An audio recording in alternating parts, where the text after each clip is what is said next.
Nah, ini menyentuh kemaluan. Menyentuh kemaluan. Apakah menyentuh kemaluan itu membatalkan wudhu? Misalkan, udah habis wudhu nih, ternyata gatel, digaruk dulu, ya, dibelai, dibelai, belalainya yang dibelai, ya. Misalkan gitu ya, yang simpelnya. Saya mencoba mengambil contoh yang nggak rumit-rumit, tapi yang simpel, yang bisa kita pahami. 4 imam mazhab menyentuh kemaluannya selain dengan tangan, wudhunya tidak batal. Menyentuh kemaluannya selain dengan tangan, wudhunya nggak batal. Artinya apa? Kalau dengan tangan, wudhunya batal, ya kan? Menyentuh kemaluan selain dengan tangan, wudhunya tidak batal. Jadi setelah wudhu, kalau terasa gatal, ambil apa kek, ambil kayu atau ambil penggaruk, boleh digaruk. Belakang boleh digaruk. Hah? Ya garuknya pakai tangan. Selain dari pakai tangan, pakai apa? Masa pakai jidat?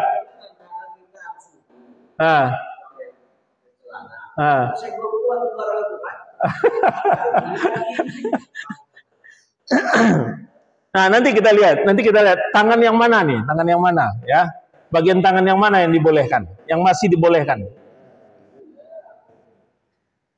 Kita lihat nanti, ya. Tapi keempat imam mazhab itu mengatakan selain daripada tangan dibolehkan. Misalnya pakai penggaruk, itu apa yang pakai penggaruk tangan itu? Yang pakai penggaruk punggung, itu boleh dipakai garuk, gitu kan? Boleh beli di Sukman. Itu buat menggaruk, ya. Kemudian, ya kan bisa saja misalnya, makanya kalau wudhu itu jangan sambil telanjang, ya, jangan sambil telanjang, pakai baju lah, pakai celana kayak wudhunya. Kalau pakai celana, menggaruk pakai tangan boleh, tapi jangan di dalam, di luar garuknya. Garuk dari luar celana boleh, dari balik sarung boleh, ya, boleh dari balik sarung. Jangan di dalam, jangan dimasukin ke dalam, nggak usah. Ya,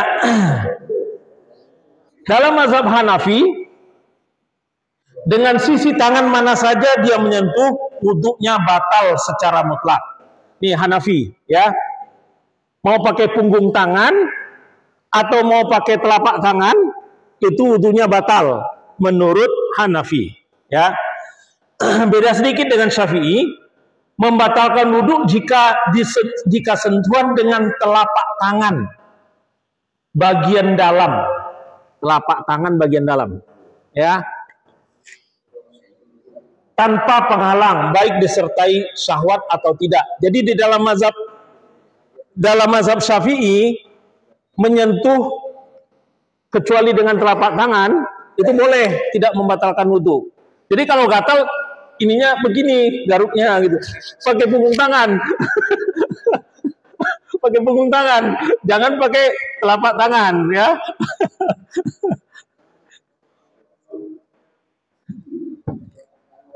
Nah,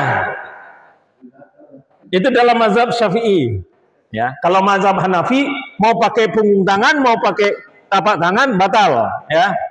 Nah, dalam mazhab Hambali, membatalkan wudhu baik sentuhan dengan telapak tangan bagian dalam ataupun bagian luar, ya, sama dengan mazhab Hanafi.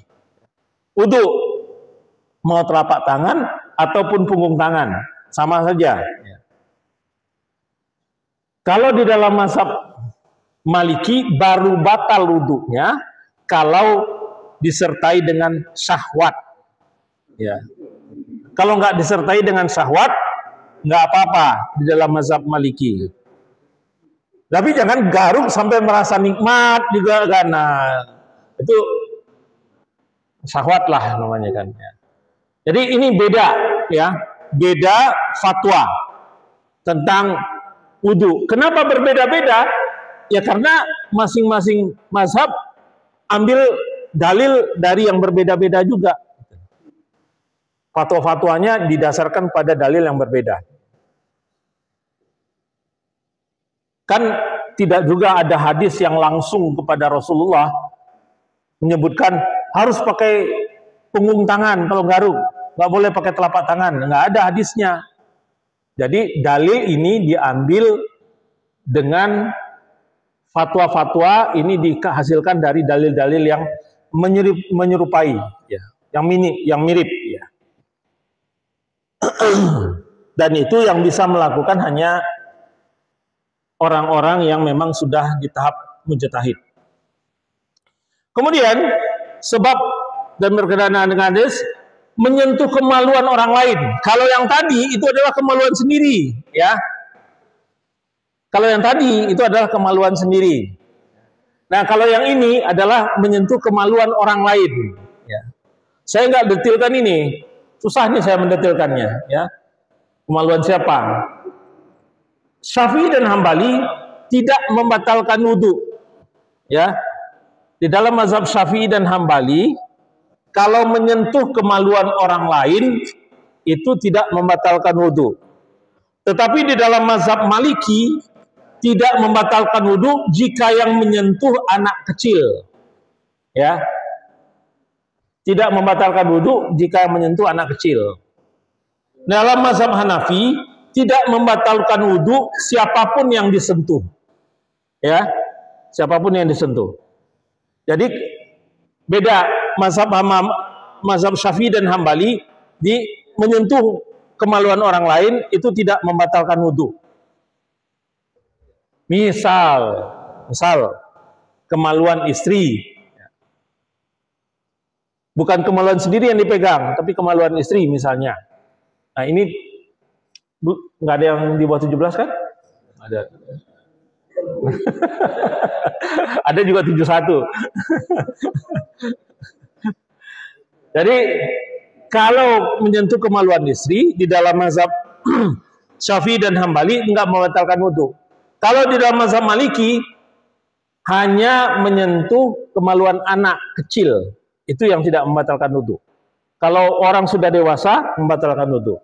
Dalam mazhab Hanafi tidak membatalkan wudhu siapapun yang disentuh, ya, tidak membatalkan wudhu siapapun yang disentuh, siapapun yang disentuh. Sama dengan Syafi'i dan Hambali, Hanafi.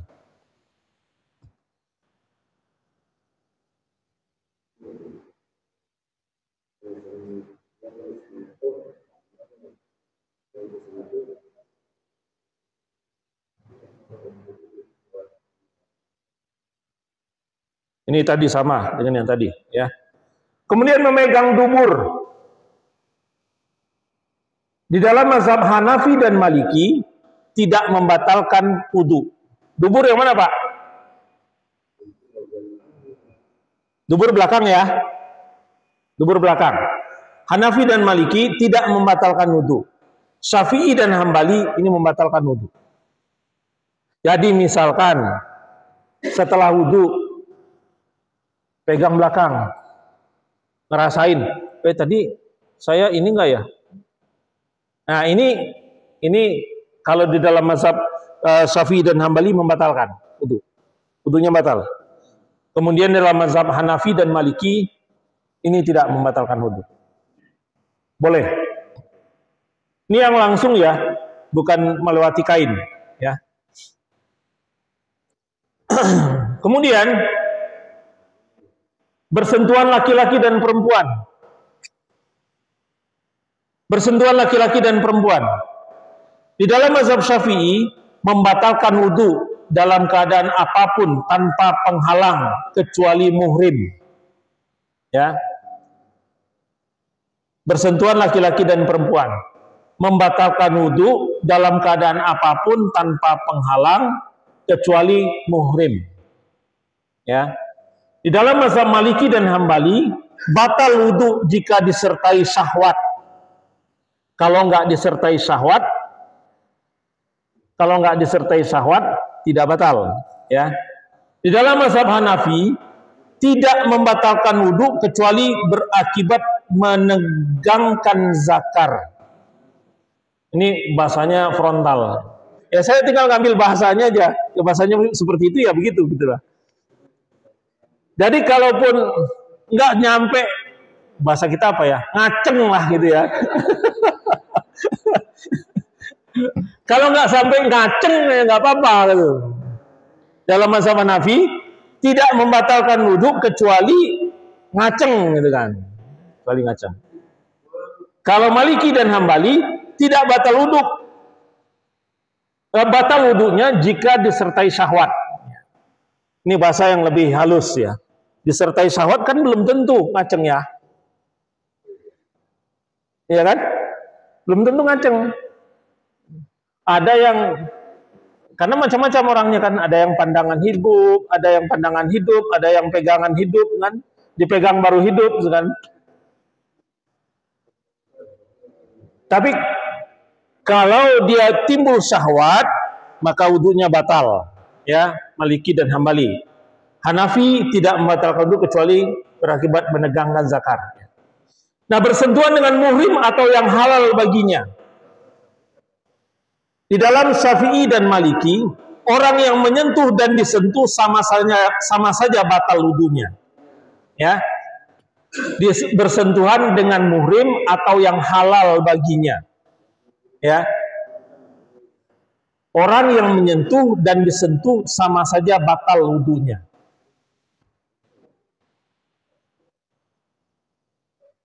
Di dalam Hambali ada dua riwayat yang membatalkan wudhu dan tidak membatalkan wudhu. Hanafi tidak membatalkan wudhu kecuali syahwat. Nah, Bapak lihat bagian atas ya, dituliskan bahwa Syafi'i membatalkan wudhu dalam keadaan apapun tanpa penghalang kecuali muhrim. Ntar saya jelasin, itu makanya itu yang mau saya jelaskan ya. Kecuali muhrim. Ya, kecuali muhrim. Nah, siapa yang muhrim ini? Yang dimaksud muhrim di sini dalam konteks ini tidak termasuk istri. Ya. Kenapa? Karena istri itu termasuk yang di bagian bawah.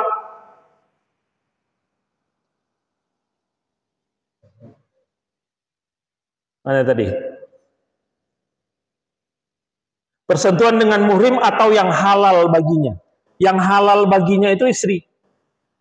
Ya, yang halal baginya.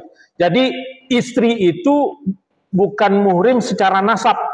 Jadi yang atas itu adalah muhrim secara nasab. Anak, kakak, adik, bapak, ibu. Itu muhrim secara nasab. Ya. Ada muhrim yang disebabkan perkawinan. Ya, ada muhrim yang disebabkan perkawinan. Nah, ini yang di bawah ini yang disebut dengan muhrim dengan perkawinan itu. Ya. Jadi bersentuhan dengan muhrim atau yang halal baginya. Yang halal baginya adalah istri. Kalau istri itu adalah muhrim nasab, dia nggak boleh jadi istri kan? Nggak boleh jadi istri. Nggak boleh dikawinin, nggak boleh dinikahin. Boleh nggak nikahin muhrim? Ya nggak boleh. Tapi dia menjadi muhrim pada saat setelah menikah. Nah, ini yang disebut dengan ada muhrim nasab, ada muhrim yang berdasarkan pernikahan. Muhrim nasab itu selamanya dia menjadi muhrim selama dia tidak keluar dari agama Islam. Tapi kalau muhrim yang karena pernikahan, dia bisa menjadi muhrim, bisa menjadi tidak muhrim lagi kan? Bisa tidak menjadi muhrim, bisa menjadi tidak muhrim setelah dia bercerai. Ya. Setelah dia bercerai. Nah, yang dimaksud dengan atas tadi adalah muhrim nasab. Yang dimaksud dengan bawah adalah muhrim yang termasuk muhrim karena pernikahan. Ya.